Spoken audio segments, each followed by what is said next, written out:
जो ये supreme court का आदेश था जो 11 मई को आया है, ये क्या कहता है? ये कहता है कि दिल्ली की चुनी हुई सरकार के पास ताकत क्यों है।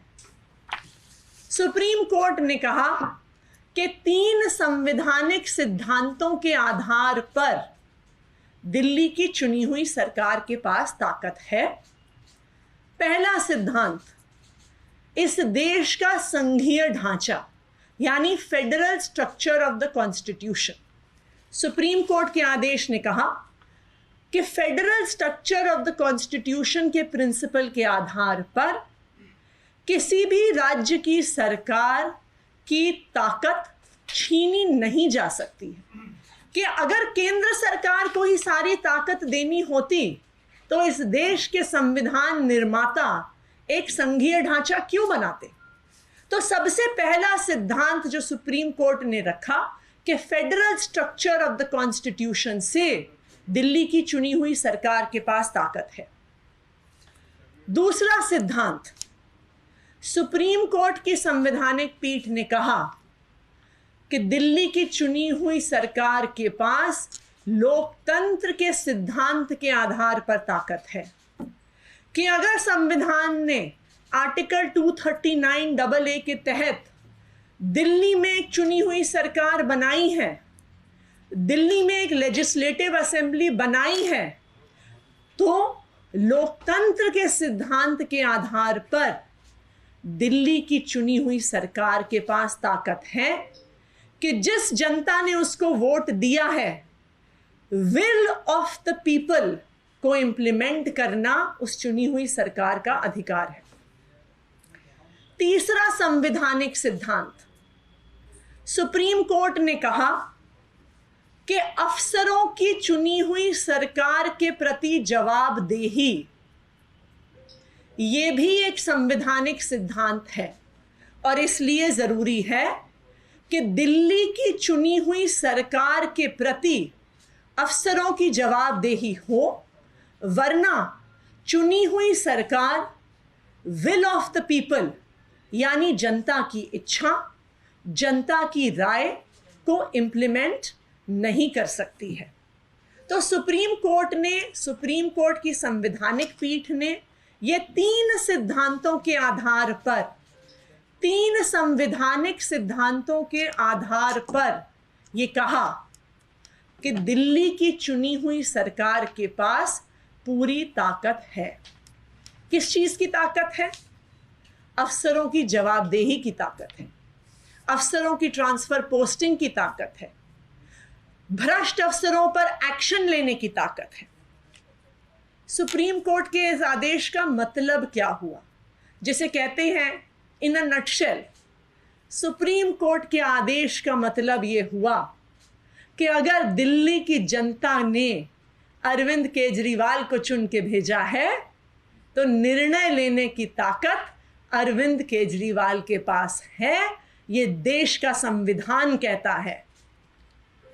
3 विषयों को छोड़कर, लैंड, लॉ एंड ऑर्डर और पुलिस को छोड़कर, निर्णय लेने की सारी ताकत अरविंद केजरीवाल के पास है और एलजी साहब की बाध्यता है इन 3 विषयों के अलावा चुनी हुई सरकार के, अरविंद केजरीवाल के हर निर्णय को मानना। ये लोकतंत्र है। लेकिन केंद्र की सरकार से ये सहन नहीं हुआ, भारतीय जनता पार्टी से ये सहन नहीं हुआ और देश के प्रधानमंत्री नरेंद्र मोदी जी से ये सहन नहीं हुआ कि अरविंद केजरीवाल को सुप्रीम कोर्ट ने ताकत दे दी कि अरविंद केजरीवाल को 10 गुना स्पीड पे काम करने की ताकत मिल गई। मोदी जी की तो रातों की नींद उड़ गई। मोदी जी को अरविंद केजरीवाल की सपने आने लगे, डरावने सपने आने लगे कि 8 साल से इतनी दिक्कतों के बावजूद, मेरी हर कोशिश के बावजूद केजरीवाल ने इतना काम करके दिखा दिया जो बीजेपी की सरकारें 20-20 सालों में नहीं करके दिखा पाई, वो केजरीवाल ने बिना किसी पावर के करके दिखा दिया। स्कूल अच्छे कर दिए, अस्पताल अच्छे कर दिए, बिजली फ्री दे दी, पानी फ्री दे दिया, महिलाओं को बस यात्रा फ्री दे दी, दिल्ली को शानदार सड़कें फ्लाईओवर दे दिया। जब बिना पावर के 8 साल में इतना काम कर दिया, तो अब केजरीवाल के हाथ में पूरी पावर अगर सुप्रीम कोर्ट ने दे दी, तो अब तो केजरीवाल 10 गुना स्पीड पे काम करेगा। तो इसलिए मोदी जी ने सोचा कि केजरीवाल के काम को रोकने के लिए, चाहे कुछ दिन के लिए सही, कोई ना कोई तरीका तो निकालना पड़ेगा। क्या फर्क पड़ता है कि वो तरीका अनकॉन्स्टिट्यूशनल है? क्या फर्क पड़ता है कि वो तरीका गैर संवैधानिक है? क्या फर्क पड़ता है कि वो तरीका गैर लोकतांत्रिक है? लेकिन मोदी जी ने सोचा कि कुछ दिन के लिए तो सही केजरीवाल के काम को रोका जाए। तो क्या किया मोदी जी की सरकार ने? क्या किया मोदी जी ने? रात के अंधेरे में कल रात को 11 बजे सुप्रीम कोर्ट की 6 हफ्ते की छुट्टी होने के बाद चुपके से चोर दरवाजे से एक गैर संवैधानिक अध्यादेश लेकर आए। उन्हें भी पता है कि यह अध्यादेश गैर संवैधानिक है। उन्हें भी पता है कि सुप्रीम कोर्ट इस अध्यादेश को तुरंत स्ट्राइक डाउन कर देगा। उन्हें भी पता है कि ये गैर लोकतांत्रिक है।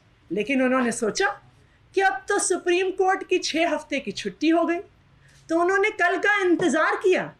वो 1 हफ्ते पहले भी ये अध्यादेश लेके आ सकते थे, वो 3 दिन पहले भी ये अध्यादेश लेके आ सकते थे, वो 1 दिन पहले भी ये अध्यादेश लेके आ सकते थे। लेकिन उन्होंने उस तारीख का इंतजार किया जिस दिन सुप्रीम कोर्ट की 6 हफ्ते की छुट्टी होने वाली थी, कि 6 हफ्ते तक तो सुप्रीम कोर्ट बंद है, तो 6 हफ्ते तो हम इस अनकॉन्स्टिट्यूशनल ऑर्डिनेंस से दिल्ली की चुनी हुई सरकार का काम रोक सकते हैं। तो क्या कहता है ये ऑर्डिनेंस? ये ऑर्डिनेंस क्यों गैर संवैधानिक है? सबसे पहली चीज, ये ऑर्डिनेंस जो government of NCT of Delhi के एक्ट में लाया गया है, सबसे पहले ये कहता है, अपने सेक्शन 3A में ये कहता है कि दिल्ली की चुनी हुई सरकार को सर्विसेज पर कोई कानून बनाने का अधिकार नहीं है, कि दिल्ली लेजिस्लेटिव असेंबली को सर्विसेज पर कोई भी कानून बनाने का अधिकार नहीं है। ये तो बिल्कुल ही क्लियर कट रूप से संविधान के खिलाफ है, लेकिन उससे भारतीय जनता पार्टी को और मोदी जी को तो कोई फर्क नहीं पड़ता। तो पहला प्रोविजन वो सबसे पहले इसमें करते हैं कि सर्विसेज पर कानून बनाने की ताकत दिल्ली लेजिस्लेटिव असेंबली के पास नहीं है, नंबर 1। नंबर 2, कि दिल्ली में ट्रांसफर पोस्टिंग की ताकत, एक नई अथॉरिटी बनाई जाएगी, नेशनल सिविल सर्विसेज अथॉरिटी।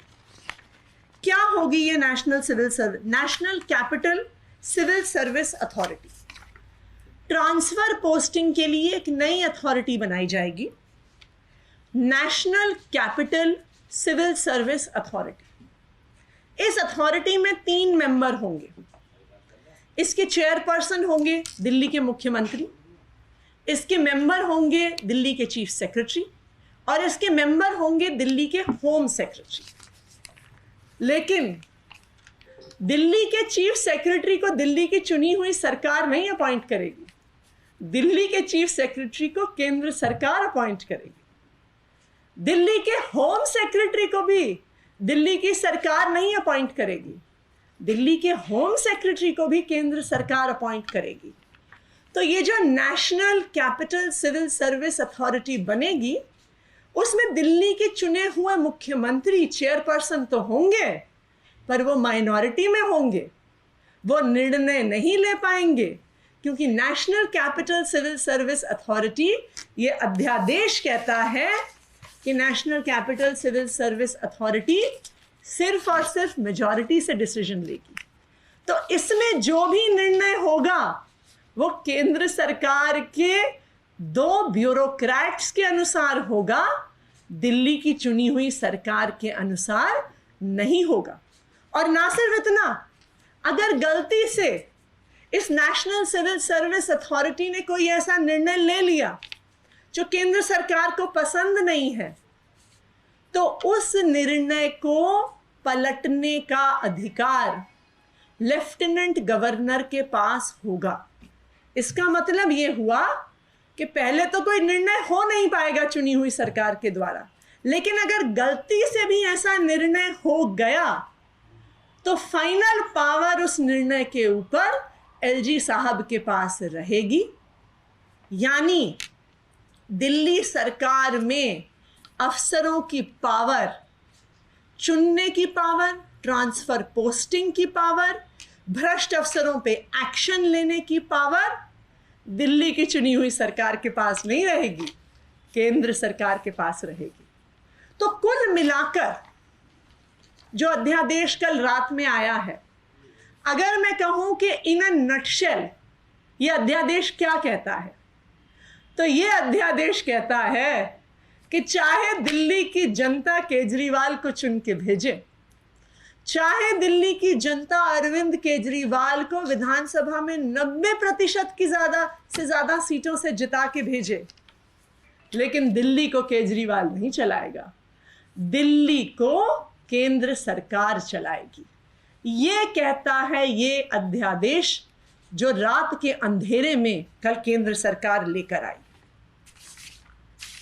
तो ये जो अध्यादेश 19 मई को यानी कल रात को आया, क्या ये अध्यादेश केंद्र सरकार ला सकती थी? क्या ये अध्यादेश संवैधानिक है? मैं आपको ये स्पष्ट तौर पे बताना चाहती हूं कि ऐसा अध्यादेश लाने की ताकत केंद्र सरकार के पास नहीं है। संविधान के अनुसार, और इसको बहुत क्लियर कट तरीके से सुप्रीम कोर्ट ने अपने आदेश में ये कहा है,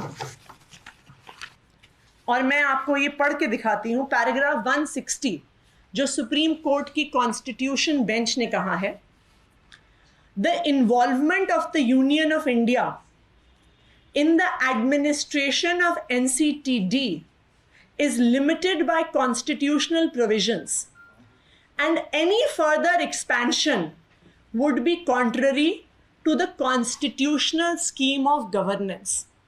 इसका क्या मतलब है? इसका मतलब ये है कि जब सुप्रीम कोर्ट ये आदेश लिख रहा था, उनको शक था कि केंद्र सरकार कोशिश करेगी कि वो गैर कानूनी तरीके से दिल्ली सरकार की ताकत को कम करे, और इसीलिए सुप्रीम कोर्ट ने अपने आदेश में इस रास्ते को बंद कर दिया है और कह दिया है कि any expansion of power of the union of India would be contrary to the constitutional scheme of governance. तो इससे ये बिल्कुल साफ है कि जो अध्यादेश आया है वो गैर संवैधानिक है, गैर लोकतांत्रिक है। लेकिन ये अध्यादेश एक चीज तो दिखा देता है कि मोदी जी को अरविंद केजरीवाल से डर बहुत लगता है। मैं कई बार ये सोचती हूं कि दिल्ली इतना छोटा सा राज्य, आप अगर भारत के नक्शे पे देखने जाइए तो दिल्ली दिखता भी नहीं है। तो दिल्ली को ढूंढना भारत के नक्शे पे बहुत मुश्किल होता है। इतना छोटा सा राज्य, उसमें भी आधी सरकार, जिसके पास लैंड, लॉ एंड ऑर्डर और पुलिस की ताकत नहीं है। इतनी सी सरकार की अगर ताकत को मोदी जी हर संभव गैर कानूनी, गैर संवैधानिक तरीके से ख़त्म करना चाहते हैं, तो उसका तो एक ही कारण है कि मोदी जी को अरविंद केजरीवाल से डर लगता है। मोदी जी को पता है कि अगर अरविंद केजरीवाल को पूरी ताकत मिल जाए, चाहे 6 महीने के लिए मिल जाए, तो अरविंद केजरीवाल की सरकार जो चमत्कार करके दिखाएगी वो पूरे देश को दिखा देगा कि एक सरकार की ताकत क्या होती है, लोकतंत्र की ताकत क्या होती है, ईमानदार राजनीति की ताकत क्या होती है। लेकिन मोदी जी, जो संविधान बाबा साहब अंबेडकर ने बनाया है, उस संविधान में बहुत ताकत है।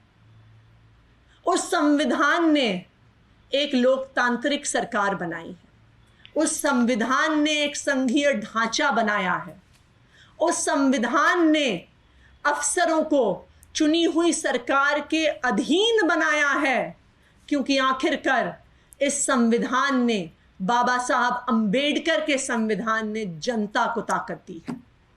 हो सकता है कि 6 हफ्ते के लिए आप अपने इस गैर संवैधानिक अध्यादेश से 6 हफ्ते के लिए, 8 हफ्ते के लिए, 12 हफ्ते के लिए, जब तक सुप्रीम कोर्ट इसे स्ट्राइक डाउन नहीं करता है, आप अरविंद केजरीवाल के काम को रोक सकें।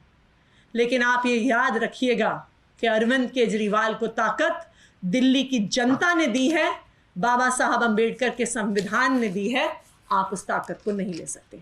धन्यवाद।